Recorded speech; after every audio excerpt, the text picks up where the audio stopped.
And a surprising plot twist and something I never thought would be on my 2025 bingo list. This WWE game is getting a bizarre second life. Yep, and it actually runs well too. Today we're looking at one of the most infamous broken video game ports of all time.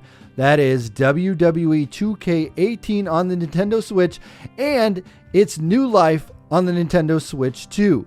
So we're going to break down exactly what made the original version so disastrous, how it stacked up against the PS4 and Xbox version, and how the Switch 2 surprisingly redeems it after all these years. It's going to be a wild ride through, again, one of the biggest flops in video game history.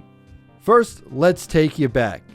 WWE 2K18 came out October of 2017 for the PS4 and the Xbox One, and at the time, everyone was excited. It was the yearly WWE game. It had the biggest roster ever, and new match types like 8-man matches, new graphics, and an expanded creation suite. A month later, 2K surprised everyone and announced that they would be releasing a Nintendo Switch version of the game. This was huge. This was the first WWE game on a Nintendo console in years. Fans dreamed of taking a full simulation WWE game on the go.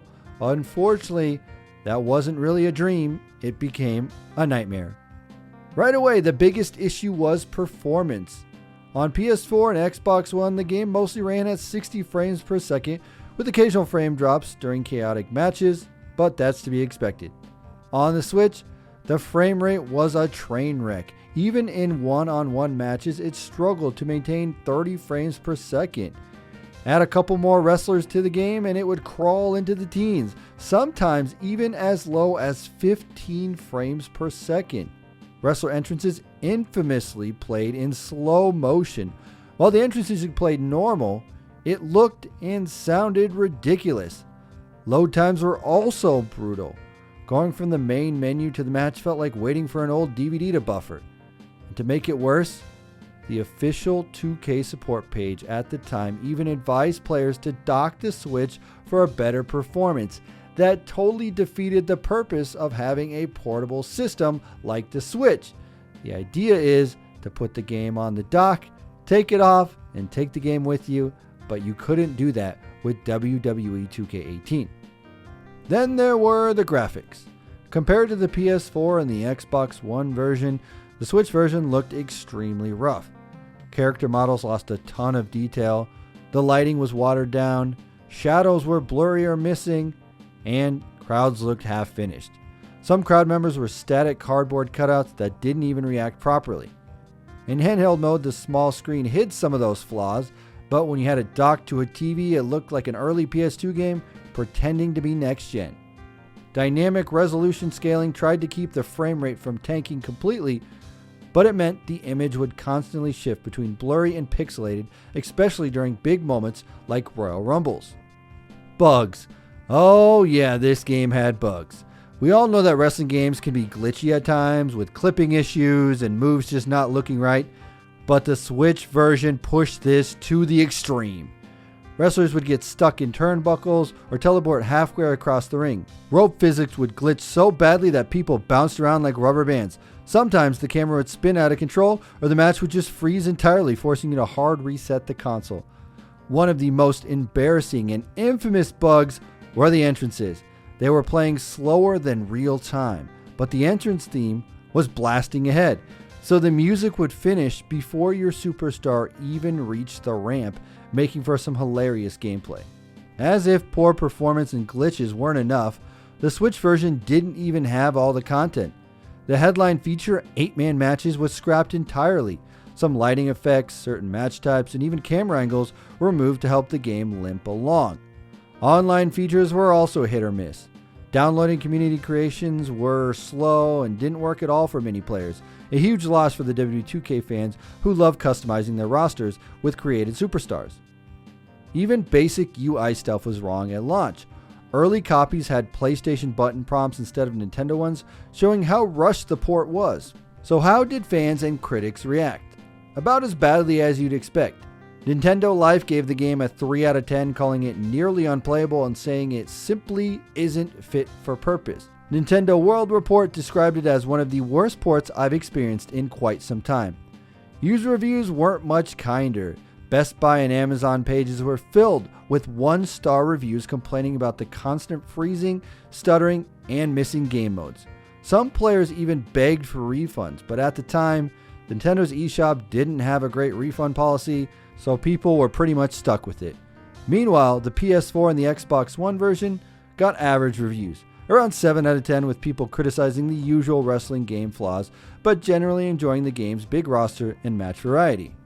So what did 2K and WWE games do about this? Well, not much. They did push out a couple of patches. One fixed the incorrect button prompts, and supposedly they improved load times a bit. Another patch tried to help stability, but it was not very noticeable. None of the updates could fix the fundamental issue. The Switch just wasn't powerful enough for a direct port of a big simulation wrestling game like this that was designed for the PS4 and the Xbox hardware. And since this game performed so poorly on the Switch, 2K decided not to promote this really at all and kind of swept it under the rug. They said, yeah, we're just not going to talk about this game and leave it as it is, which was probably the best move because they didn't want this in the forefront of their catalog. Alright, now it's time to talk about the unexpected twist in the whole story, the Nintendo Switch 2. So when WWE 2K18 first released on the original Switch, as I mentioned, it was pretty much a lost cause. No amount of patching could overcome how underpowered the hardware was compared to the PS4 and the Xbox One.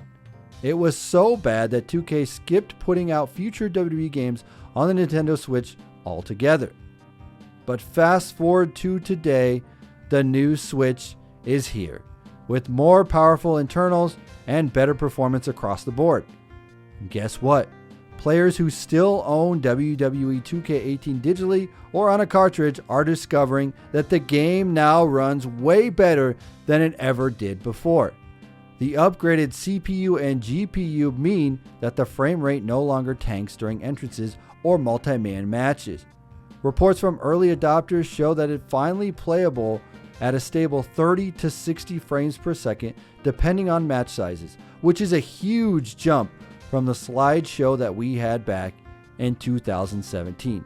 The textures and the resolution still look dated compared to modern games, obviously, as it's still the same old game that it was.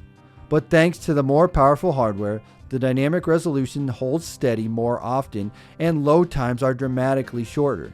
Is WWE 2K18 perfect? Of course not. It's still a 2017 game with dated animations and features, but for the first time ever, the Switch has an actual playable version that fans wanted all along. And here's the exciting part. With the Switch 2 proving it can finally handle these big simulation wrestling games, 2K is bringing WWE 2K25 to the Switch 2 as well. This time built with all new hardware in mind. No more half-baked ports, no more severe downgrades, just a proper WWE game you can play on the go and docked with all the bells and whistles.